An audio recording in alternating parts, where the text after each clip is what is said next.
ବନ୍ଧୁମାନେ ପବିତ୍ର ମହାବିଷୁବ ପଣା ସଂକ୍ରାନ୍ତି ଏବଂ ଓଡ଼ିଆ ନବବର୍ଷ ଉପଲକ୍ଷେ ଆପଣମାନଙ୍କୁ ସମସ୍ତଙ୍କୁ ମୋର ହାର୍ଦ୍ଦିକ ଶୁଭେଚ୍ଛା ଏବଂ ଶୁଭକାମନା। ବନ୍ଧୁମାନେ, ଆଜିର ଏହି ଭିଡ଼ିଓଟି କର୍କଟ ରାଶିର ବ୍ୟକ୍ତିବିଶେଷମାନଙ୍କ ପାଇଁ ବହୁତ ଗୁରୁତ୍ୱପୂର୍ଣ୍ଣ ଅଟେ। କାରଣ ଏହି ମହାବିଷୁବ ପଣା ସଂକ୍ରାନ୍ତି ଠାରୁ କର୍କଟ ରାଶିର ବ୍ୟକ୍ତିବିଶେଷମାନଙ୍କ ଜୀବନରେ ଏକ ବଡ଼ ପରିବର୍ତ୍ତନ ହେବାକୁ ଯାଉଅଛି। କାରଣ ଏହି ମହାବିଷୁବ ପଣା ସଂକ୍ରାନ୍ତି ଦିନ ସୂର୍ଯ୍ୟ ମହାଗ୍ରହ ନିଜର ରାଶି ପରିବର୍ତ୍ତନ କରିବାକୁ ଯାଉଛନ୍ତି। ଏହା ସହିତ 29 ମାର୍ଚ୍ଚ ଠାରୁ ଆପଣଙ୍କର ଶନିଙ୍କର ରାଶି ମଧ୍ୟ ପରିବର୍ତ୍ତନ ହୋଇସାରିଛି, ଯାହାଫଳରେ ଆପଣଙ୍କର ଯେଉଁ ଶନି ଅଢ଼େଇ ଚାଲୁଥିଲା ତାହାର ମଧ୍ୟ ସମାପ୍ତ ହୋଇସାରିଛି ଏବଂ 5 ଏପ୍ରିଲ ଠାରୁ ମଙ୍ଗଳ ମଧ୍ୟ ନିଜର ରାଶି ପରିବର୍ତ୍ତନ କରିସାରିଛନ୍ତି।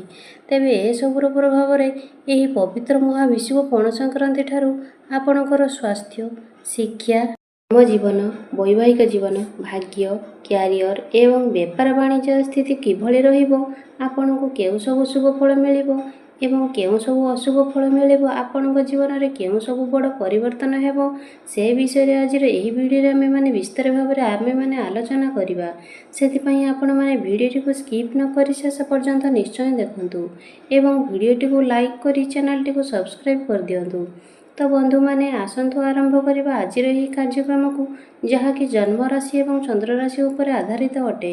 ତ ରାଶିଚକ୍ରର 12ଗୋଟି ରାଶି ମଧ୍ୟରୁ ଚତୁର୍ଥ ରାଶି ହେଉଛି କର୍କଟ ରାଶି ଏବଂ ଆପଣଙ୍କ ରାଶିର ଅଧିପତି ହେଉଛନ୍ତି ଚନ୍ଦ୍ରମା, ଯିଏକି ପ୍ରତି 2 ଦିନର ନିଜର ରାଶି ପରିବର୍ତ୍ତନ କରିଥାନ୍ତି। ତେବେ ସର୍ବପ୍ରଥମେ ଆସନ୍ତୁ ଜାଣିନେବା ଆପଣଙ୍କର ସ୍ୱାସ୍ଥ୍ୟ କିଭଳି ରହିବ।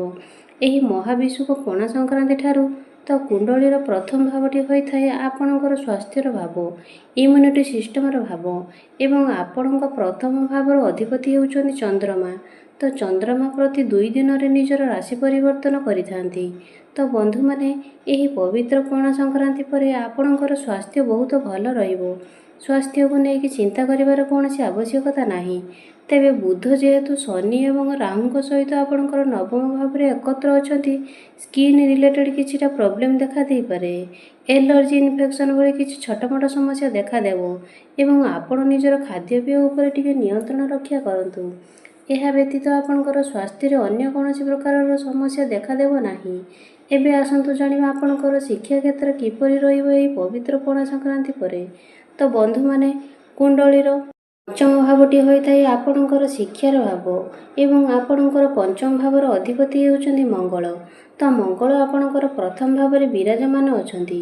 ଏହା ବ୍ୟତୀତ ଗୁରୁଙ୍କର ଦୃଷ୍ଟି ମଧ୍ୟ ଆପଣଙ୍କର ପଞ୍ଚମ ଉପରକୁ ରହୁଛି। ତ ଆପଣଙ୍କର ଶିକ୍ଷା କ୍ଷେତ୍ର ଏହି ମହାବିଷୁବ ପଣା ସଂକ୍ରାନ୍ତି ପରଠାରୁ ବହୁତ ହିଁ ଭଲ ରହିବ। ପାଠପଢ଼ାରେ ଆପଣଙ୍କୁ ବହୁତ ଅଧିକ ସଫଳତା ମିଳିବାକୁ ଯାଉଛି। ଯଦି ଏହି ପଣା ସଂକ୍ରାନ୍ତି ପରେ ଆପଣ କୌଣସି ଏକ୍ଜାମ୍ ଦେଉଛନ୍ତି, ତ ସେଥିରେ ନିଶ୍ଚିତ ଭାବରେ ଆପଣଙ୍କୁ କୃତକାର୍ଯ୍ୟ ହେବେ। ଆପଣ ଯଦି ଗଭର୍ଣ୍ଣମେଣ୍ଟ ଏକ୍ଜାମ୍ ଦେଉଛନ୍ତି, ତ ସେଥିରେ ମଧ୍ୟ ନିଶ୍ଚିତ ଭାବରେ ଆପଣଙ୍କୁ ସଫଳତା ମିଳିବ। କାରଣ ପଣା ସଂକ୍ରାନ୍ତି ଠାରୁ ସୂର୍ଯ୍ୟ ଆପଣଙ୍କର ଉଚ୍ଚସ୍ଥ ହୋଇଯିବେ, ଯାହାଫଳରେ ସରକାରୀ କ୍ଷେତ୍ରରେ ଆପଣଙ୍କୁ ବହୁତ ଅଧିକ ସଫଳତା ମିଳିବ। ଯଦି ଏହି ପଣା ସଂକ୍ରାନ୍ତି ପରେ ଆପଣ କୌଣସି ଆଡ଼ମିସନ୍ କରନ୍ତି କିମ୍ବା ଫର୍ମ ଫିଲ୍ଅପ୍ କରନ୍ତି, ତ ସେଥିପାଇଁ ମଧ୍ୟ ସମୟ ଆପଣଙ୍କ ପାଇଁ ବହୁତ ଭଲ ରହିବ। ତ ଏହି ପଣା ସଂକ୍ରାନ୍ତି ପରେ ଆପଣଙ୍କର ପାଠପଢ଼ା ବହୁତ ହିଁ ଭଲ ରହିବ। ଏବେ ଆସନ୍ତୁ ଜାଣିବା ଆପଣଙ୍କର ପ୍ରେମ ଜୀବନ କିପରି ରହିବ ଏହି ପବିତ୍ର ପଣା ସଂକ୍ରାନ୍ତି ପରେ। ତ ବନ୍ଧୁମାନେ, କୁଣ୍ଡଳୀର ପଞ୍ଚମ ଭାବଟି ଆପଣଙ୍କର ଶିକ୍ଷାର ଭାବ ହେବା ସହିତ ପଞ୍ଚମ ଭାବଟି ମଧ୍ୟ ହୋଇଥାଏ ଆପଣଙ୍କର ପ୍ରେମ ଜୀବନର ଭାବ। ତେବେ ପ୍ରେମ ଜୀବନ ଆପଣଙ୍କର କ୍ରୋଧ ଉପରେ ନିୟନ୍ତ୍ରଣ ରକ୍ଷା କରିବାର ଅଛି। କାରଣ ମଙ୍ଗଳ ଆପଣଙ୍କର ପ୍ରଥମ ଭାବରେ ଗୋଚର କରିବେ ଏବଂ ନିଚସ୍ତ ହୋଇଯିବେ, ଯାହାଫଳରେ ଆପଣଙ୍କ କ୍ରୋଧ ଉପରେ ନିୟନ୍ତ୍ରଣ ରହିବ ନାହିଁ। ତ ବନ୍ଧୁମାନେ, ଆପଣ ନିଜର ବାଣୀ ଉପରେ ନିୟନ୍ତ୍ରଣ ରକ୍ଷା କରନ୍ତୁ। କାରଣ ଆପଣଙ୍କ କଥା ଦ୍ୱାରା ହିଁ ଆପଣଙ୍କ ପ୍ରେମ ଜୀବନରେ ସମସ୍ୟା ସୃଷ୍ଟି ହେବ। ନଚେତ ଆପଣଙ୍କର ପ୍ରେମ ଜୀବନ ଏହି ପଣା ସଂକ୍ରାନ୍ତି ପରେ ବହୁତ ଭଲ ରହୁଛି। ଯେହେତୁ ଗୁରୁଙ୍କର ଦୃଷ୍ଟି ପଞ୍ଚମ ଭାବ ଉପରେ ରହୁଛି, ତ ଆପଣଙ୍କ ମଧ୍ୟରେ ଯେତେ ଝଗଡ଼ା ହେଲେ ମଧ୍ୟ, ସମସ୍ୟା ଆସିଲେ ମଧ୍ୟ ଗୁରୁ ତାହା ଦୂର କରିଦେବେ ଏବଂ ଆପଣଙ୍କ ମଧ୍ୟରେ ଭଲ ପାଇବା ସେମିତି ହିଁ ରହିବ। ତେବେ ଆପଣ ଯଦି ନିଜକୁ ନିୟନ୍ତ୍ରଣ ରଖନ୍ତି, ତ ଆପଣଙ୍କ ମଧ୍ୟରେ କୌଣସି ପ୍ରକାରର ସମସ୍ୟା ଆସିବ ନାହିଁ। ଏବେ ଆସନ୍ତୁ ଜାଣିବା ଆପଣଙ୍କ ବୈବାହିକ ଜୀବନ କିପରି ରହିବ ଏହି ପବିତ୍ର ପଣା ସଂକ୍ରାନ୍ତି ପରେ। ତେବେ ବନ୍ଧୁମାନେ, କୁଣ୍ଡଳୀର ସପ୍ତମ ଭାବଟି ହୋଇଥାଏ ଆପଣଙ୍କ ବୈବାହିକ ଜୀବନର ଭାବ, ଆପଣଙ୍କ ଜୀବନସାଥୀର ଭାବ। ତ ଆପଣଙ୍କ ସପ୍ତମ ଭାବର ଅଧିପତି ହେଉଛନ୍ତି ଶନି।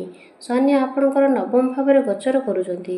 ମାତ୍ର ଶନି ଆପଣଙ୍କର ନବମ ଭାବରେ ରାହୁଙ୍କ ସହିତ ବିରାଜମାନ ଅଛନ୍ତି। ଶନି ଏବଂ ରାହୁ ଏକତ୍ର ହେବା ଫଳରେ ଶ୍ରାପିତ ଦୋଷର ନିର୍ମାଣ ହେଉଛି।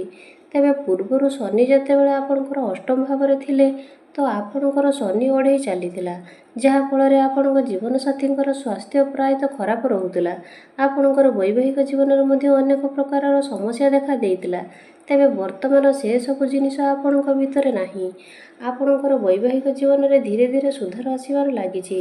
ଆପଣଙ୍କ ଜୀବନସାଥୀଙ୍କର ସ୍ୱାସ୍ଥ୍ୟର ସୁଧାର ଆସିବାର ଅଛି।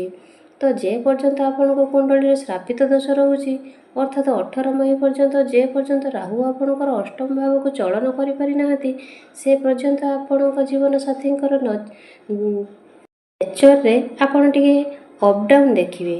ଏହା ବ୍ୟତୀତ ଅନ୍ୟ କୌଣସି ସମସ୍ୟା ଆପଣଙ୍କର ବୈବାହିକ ଜୀବନରେ ଦେଖାଯାଉନାହିଁ। ଆପଣଙ୍କ ବୈବାହିକ ଜୀବନ ଏହି ପଣା ସଂକ୍ରାନ୍ତି ପରେ ଭଲ ରହିବ। ଏବେ ଆସନ୍ତୁ ଜାଣିବା ସବୁଠାରୁ ଗୁରୁତ୍ୱପୂର୍ଣ୍ଣ ବିଷୟବସ୍ତୁ, ଆପଣଙ୍କର ଭାଗ୍ୟ, କ୍ୟାରିୟର ଏବଂ ବେପାର ବାଣିଜ୍ୟର ସ୍ଥିତି କିପରି ରହିବ ଏହି ପବିତ୍ର ପଣା ସଂକ୍ରାନ୍ତି ପରେ। ତ ବନ୍ଧୁମାନେ, କୁଣ୍ଡଳୀର ନବମ ଭାବଟି ହୋଇଥାଏ ଆପଣଙ୍କର ଭାଗ୍ୟର ଭାବ। ତ ଆପଣଙ୍କ ନବମ ଭାବ ଅର୍ଥାତ୍ ଭାଗ୍ୟ ଭାବର ଅଧିପତି ହେଉଛନ୍ତି ଦେବଗୁରୁ ବୃହସ୍ପତି, ଯିଏକି ଆପଣଙ୍କର ଏକାଦଶ ଭାବରେ ଲାଭ ସ୍ଥାନରେ ବିରାଜମାନ ଅଛନ୍ତି। ତେବେ ଆପଣଙ୍କର ନବମ ଭାବର 4ଟି ଗ୍ରହ ବିରାଜମାନ ଅଛନ୍ତି। ତ ଭାଗ୍ୟ ତ ଆପଣଙ୍କର ଭଲ ରହିବ, କିନ୍ତୁ ଭାଗ୍ୟରେ ଅନେକ ପ୍ରକାର ବାଧାବିଘ୍ନ ମଧ୍ୟ ଆସିବ। ତେଣୁ ଯଦି ଆପଣଙ୍କର ସେମିତି କିଛି ଅର୍ଜେଣ୍ଟ ନାହିଁ, ତ ଆପଣ ତରବରିଆ ଭାବରେ କୌଣସି ଡିସିସନ୍ ନିଅନ୍ତୁ ନାହିଁ, କିମ୍ବା ତରବରିଆ ଭାବରେ କୌଣସି କାର୍ଯ୍ୟ ମଧ୍ୟ କରନ୍ତୁ ନାହିଁ। କାରଣ ଆପଣଙ୍କର ନବମ ଭାବରେ ପିତୃଦୋଷ, ଶ୍ରାପିତ ଦୋଷ ଏସବୁର ନିର୍ମାଣ ହେଉଛି। କାଳ ସର୍ପ ଦୋଷର ମଧ୍ୟ ନିର୍ମାଣ ହେଉଛି। ତ ଆପଣଙ୍କୁ କେବଳ 18 ମଇ ପର୍ଯ୍ୟନ୍ତ ଅପେକ୍ଷା କରିବାର ଅଛି। କାରଣ ସେତେବେଳେ ଆପଣଙ୍କର କୁଣ୍ଡଳୀର ନବମ ଭାବରୁ ରାହୁ ଆପଣଙ୍କର ଅଷ୍ଟମ ଭାବକୁ ଗୋଚର କରିବେ। ତ ସମସ୍ତ ଗ୍ରହମାନେ ଅଲଗା ହୋଇଯିବେ। ତାପରେ ଆପଣ ଯଦି କୌଣସି ବଡ଼ କାର୍ଯ୍ୟ କରିବାକୁ ଚାହିଁବେ, ସେତେବେଳେ ଆପଣ କରିପାରିବେ। ତେବେ ଆପଣ ଶୁଭ ମଙ୍ଗଳିକ ଯଦି କୌଣସି କାର୍ଯ୍ୟ କରିବା ପାଇଁ ଚାହୁଁଛନ୍ତି, ତାହା ଆପଣ କରିପାରିବେ। କିନ୍ତୁ ଆପଣ ଯଦି ଟ୍ରେଡିଂରେ କୌଣସି ଇନଭେଷ୍ଟମେଣ୍ଟ କରିବା ପାଇଁ ଚାହୁଁଛନ୍ତି, ସେୟାର ମାର୍କେଟରେ କୌଣସି ଇନଭେଷ୍ଟମେଣ୍ଟ କରିବା ପାଇଁ ଚାହୁଁଛନ୍ତି, ସେଥିରେ ଆପଣ ସତର୍କ ରହିବା ଉଚିତ। ଏବେ ଆସନ୍ତୁ ଜାଣିବା ଆପଣଙ୍କର କ୍ୟାରିୟର କିପରି ରହିବ ଏହି ପବିତ୍ର ପଣା ସଂକ୍ରାନ୍ତି ପରେ। ତ ବନ୍ଧୁମାନେ, କୁଣ୍ଡଳୀର ଦଶମ ଭାବଟି ହୋଇଥାଏ ଆପଣଙ୍କର କ୍ୟାରିୟରର ଭାବ, କାର୍ଯ୍ୟକ୍ଷେତ୍ରର ଭାବ। ଆପଣଙ୍କର ଦଶମ ଭାବର ଅଧିପତି ହେଉଛନ୍ତି ମଙ୍ଗଳ। ମଙ୍ଗଳ ଆପଣଙ୍କର ପ୍ରଥମ ଭାବରେ ଗୋଚର କରୁଛନ୍ତି। ତ କ୍ୟାରିୟର ଆପଣଙ୍କର ଏହି ପଣା ସଂକ୍ରାନ୍ତି ପରେ ବହୁତ ହିଁ ଭଲ ରହିବ।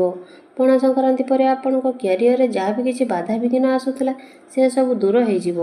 ଆପଣ ଯଦି ଟାର୍ଗେଟ୍ ଭଳି କିଛି କାମ କରୁଛନ୍ତି, ତାଙ୍କର ଟାର୍ଗେଟ୍ ମଧ୍ୟ କମ୍ପ୍ଲିଟ୍ ହୋଇଯିବ। ତେଣୁ ଆପଣ ଟିକେ ଆପଣଙ୍କର କ୍ରୋଧ ଉପରେ ନିୟନ୍ତ୍ରଣ ରକ୍ଷା କରନ୍ତୁ, କାରଣ ଏହି ସମୟରେ ଆପଣଙ୍କୁ ମଧ୍ୟ କ୍ରୋଧ ଅତ୍ୟଧିକ ରହିବ। ନିଜର କ୍ରୋଧ, ନିଜର ଆଗ୍ରେସନ୍ ଉପରେ ନିଜକୁ କଣ୍ଟ୍ରୋଲ କରିବାର ଅଛି। ଏବଂ ଯେଉଁମାନଙ୍କ ନିକଟରେ କୌଣସି ଚାକିରି ବାକିରି ନାହିଁ, ତ ଏହି ପଣା ସଂକ୍ରାନ୍ତି ପରେ ଆପଣଙ୍କୁ ଚାକିରି ମିଳିବାର ମଧ୍ୟ ବହୁତ ଅଧିକ ସମ୍ଭାବନା ରହୁଛି। ସେଥିପାଇଁ ଆପଣ ନିଜର ଚେଷ୍ଟା ଜାରି ରଖନ୍ତୁ, କାରଣ ସୂର୍ଯ୍ୟ ଆପଣଙ୍କର କୁଣ୍ଡଳୀରେ ଦଶମ ଭାବରେ ଉଚ୍ଚସ୍ଥ ହୋଇଯିବେ। ସୂର୍ଯ୍ୟ ହେଉଛନ୍ତି ସରକାରୀର କାରକ ଗ୍ରହ, ଯାହାଫଳରେ ଆପଣଙ୍କୁ ସରକାରୀ ଚାକିରି କ୍ଷେତ୍ରରେ ଅଧିକ ସଫଳତା ମିଳିବ। ପଣା ସଂକ୍ରାନ୍ତି ପରେ ଚାକିରି କ୍ଷେତ୍ରରେ ଆପଣଙ୍କୁ ମାନ ସମ୍ମାନ ପ୍ରାପ୍ତି ହେବ। ଚାକିରି କ୍ଷେତ୍ରରେ ଆପଣଙ୍କୁ ପ୍ରମୋସନ୍ ମଧ୍ୟ ମିଳିବ। ଆପଣ ନିଜର କ୍ୟାରିୟରରେ ପଣା ସଂକ୍ରାନ୍ତି ପରେ ବେଟରମେଣ୍ଟ ଦେଖିବାକୁ ପାଇବେ। ବିଜନେସ୍ର କଥା ଯଦି କହିବା, ଶୁକ୍ର ଏବଂ ବୁଧ ଏକତ୍ର ଅଛନ୍ତି। ତ ବିଜନେସ୍ ଆପଣଙ୍କ ପାଇଁ ବହୁତ ହିଁ ଭଲ ରହିବ। ଏହି ପଣା ସଂକ୍ରାନ୍ତି ପରଠାରୁ ବିଜନେସ୍ରେ ଆପଣ ଗ୍ରୋଥ୍ କରିବେ। ବିଜନେସ୍କୁ ଆପଣ ଆଗକୁ ବଢ଼ାଇବାରେ ଚେଷ୍ଟା କରିବେ। ବିଜନେସ୍ରେ ଆପଣଙ୍କର ଇନକମ୍ ବଢ଼ିବ। ତ ଯେହେତୁ ଆପଣଙ୍କ ରାଶିରେ ଶନି ଓଢ଼େଇରେ ସମାପ୍ତ ହୋଇସାରିଛି, ତ ପୂର୍ବରୁ ଆପଣ ଯେଉଁ ଡିପ୍ରେସନ୍ରେ ଥିଲେ, ଟେନସନ୍ରେ ଥିଲେ, ପାରିବାରିକ ଅଶାନ୍ତି ରହିଥିଲା, କ୍ୟାରିୟର ଅନେକ ବାଧାବିଘ୍ନ ଆସୁଥିଲା, ପ୍ରେମ ଜୀବନରେ, ବୈବାହିକ ଜୀବନରେ ଯେଉଁ ସବୁ ସମସ୍ୟା ଥିଲା, ସେସବୁ ବର୍ତ୍ତମାନ ଆପଣଙ୍କ ଜୀବନରେ ଧୀରେ ଧୀରେ ଦୂର ହୋଇଯିବ। ଏଥିସବୁରେ ଆପଣ ଧୀରେ ଧୀରେ ଇମ୍ପ୍ରୁଭ୍ ଦେଖିବାକୁ ପାଇବେ। ଆପଣଙ୍କର ସ୍ୱାସ୍ଥ୍ୟରେ ଯେଉଁ ଅବନତି ଥିଲା, ତାହା ମଧ୍ୟ ଦୂର ହୋଇଯିବ। ଆପଣ ନିଜର ସ୍ୱାସ୍ଥ୍ୟରେ ଧୀରେ ଧୀରେ ସୁଧାର ଦେଖିବାକୁ ପାଇବେ। ସ୍ୱାସ୍ଥ୍ୟଜନିତ ସମସ୍ତ ସମସ୍ୟା ଗୁଡ଼ିକ ଆପଣଙ୍କର ଦୂର ହୋଇଯିବ। ତ ବନ୍ଧୁମାନେ, ଏବେ ଆସନ୍ତୁ ଜାଣିବା କିଛି ଉପାୟ ବିଷୟରେ, ଯେଉଁ ଉପାୟ ଗୁଡ଼ିକ କରିବା ଦ୍ୱାରା ଆପଣଙ୍କୁ ଅଧିକ ଶୁଭତ୍ୱ ପ୍ରାପ୍ତି ହେବ ଏବଂ ଯାହା କିଛି ଅଶୁଭତ୍ୱ ରହିଛି, ସେସବୁ ଖଣ୍ଡନ ହୋଇଯିବ। ତ ତ ସେଥିପାଇଁ ପ୍ରତ୍ୟେକ ଦିନ ଆପଣ ଚନ୍ଦ୍ରମାଙ୍କ ବୀଜ ମନ୍ତ୍ର 108 ଥର ଜପ କରନ୍ତୁ। ପ୍ରତ୍ୟେକ ଦିନ ଆପଣ ହନୁମାନ ଚାଳିଶାର ପାଠ କରନ୍ତୁ ଏବଂ ପ୍ରତ୍ୟେକ ଦିନ ଆପଣ ଉଦିତ ସୂର୍ଯ୍ୟଙ୍କୁ ତମ୍ବା ପାତ୍ରରେ ଜଳାଘିଅ ଅର୍ପଣ କରନ୍ତୁ। ଏହା ସହିତ ପ୍ରତ୍ୟେକ ଦିନ ଆପଣ ଗୁରୁଙ୍କର ବୀଜ ମନ୍ତ୍ର 108 ଥର ଜପ କରନ୍ତୁ। ନିଶ୍ଚିତ ଭାବରେ ଆପଣଙ୍କର ସମସ୍ତ ଅଶୁଭତ୍ୱ ଖଣ୍ଡନ ହୋଇ ଆପଣଙ୍କୁ ଶୁଭତ୍ୱ ପ୍ରାପ୍ତି ହେବ। ଆପଣଙ୍କର ଭାଗ୍ୟରେ ଉନ୍ନତି ଆସିବ।